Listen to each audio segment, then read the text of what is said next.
Welcome to this guided meditation for spiritual awakening.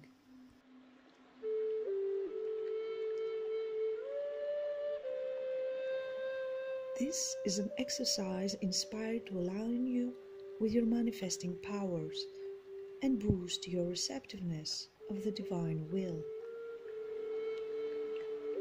Close your eyes. Slowly breathe in and out, deepening your breath consciously and allowing your body to relax and release all tensions. Allow yourself to receive the gift of remembrance in peace and let it be integrated in your blueprint. Pray to Spirit, the primary source of creation, to bring you clarity and discernment so that you feel deep in your sacred heart the true nature of manifesting with free will. Release the mistaken concept of manifesting as an energy of striving for your ego progress. Release the energy of struggles connected with your ego mind and conditioned by your ego-driven fears. Breathe in and out slowly. Allow thoughts to enter and exit your mind without identifying yourself with them.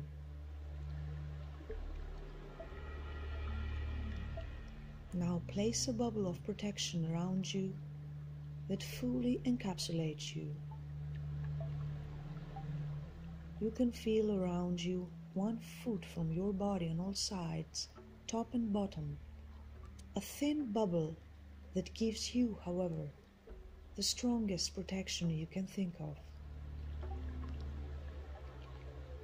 No particles of negativity can possibly get through it, and you ask from Spirit to fill the bubble with pure white light energy that makes it possible to serve you as a bulletproof shelter.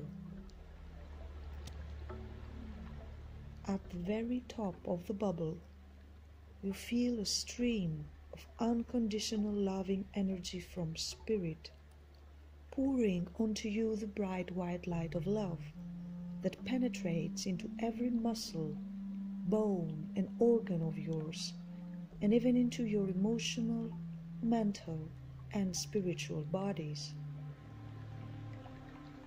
You're being filled with this unconditional love and acceptance that is overflowing you right now.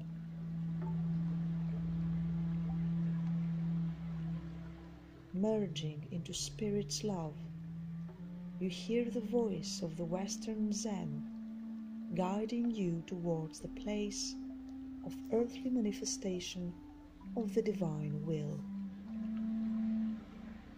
The voice says, "Our life depends on the kind of thoughts we nurture.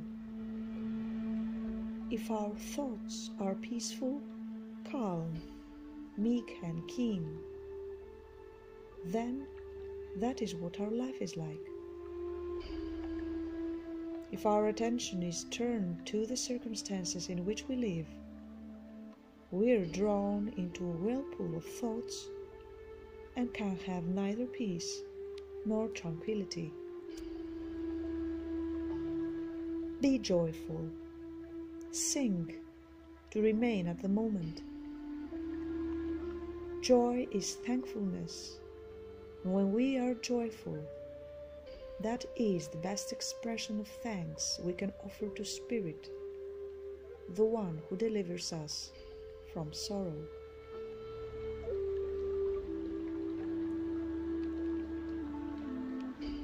Before you, at a little distance, reclines a very small and thin elder with a skinny face and a white beard. His peaceful expression and his silver hair, his wrinkles and the auric frame of divine light that surrounds him are silver as well. His clothing is of poor stuff and old, slightly frayed in places. He says, "We have very little faith in spirit, very little trust. If we trusted as much as we trust a good friend when we ask him to do something for us, neither we as individuals nor our whole planet would suffer so much." This is of great significance if there is a person who truly prays in a family. Prayer attracts grace, and all the members of the family can feel it, even those whose hearts have grown cold. Pray always.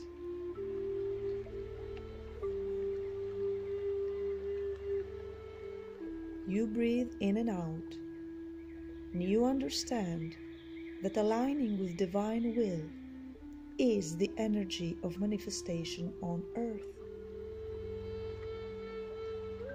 Aligning with the soul's journey consciously means aligning with the sacred heart and embracing the manifesting power of the earthly angels. The Elder says, "One should preach not from one's rational mind, but rather from the heart. Only that which is from the heart can touch another heart. One must never attack or oppose anyone.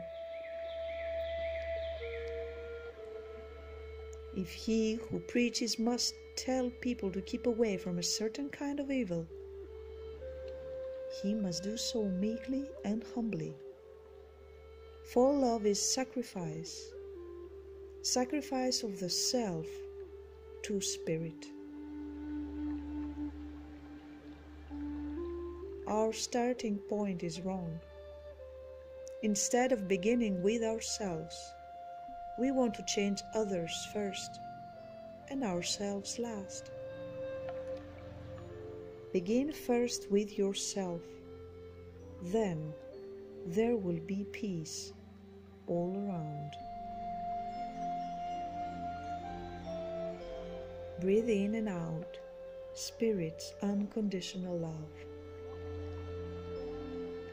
You're still surrounded by the protective bubble of white light, and you allow the Elder's penetrating voice to enter the light womb and give you awareness. He says, "We need repentance. Repentance does not mean going to a priest and confessing. We must free ourselves from the obsession of thoughts. We fall many times during our life, and it is absolutely necessary to reveal and release everything to free ourselves from it. Repentance is the renewal of life. This means we must free ourselves from all our negative traits and turn towards absolute good. No negativity is unforgivable, except for the egoic persistence of unrepentance." The Elder opens his arms at both sides and starts singing his last phrases. He knows that by singing, he stays in the moment. He is being joyful with transmitting this message to you.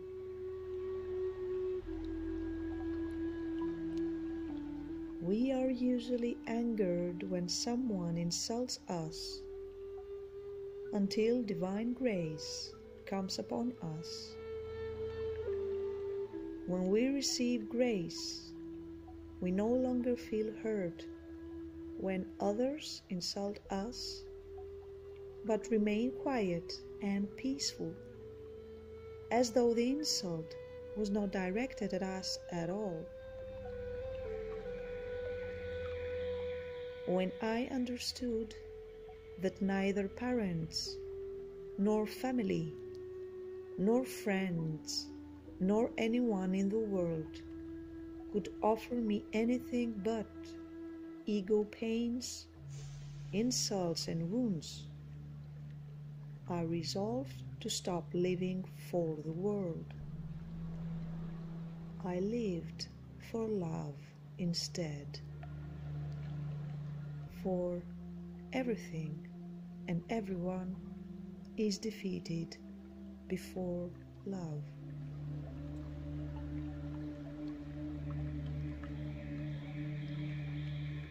You thank the silver-haired elder for the gift of this blessing. You let yourself absorb his loving energy. Allow to stay present along with his presence until you wish to come back to your physical vessel. Then gently open your eyes. Know that the One is the One since the beginning of time.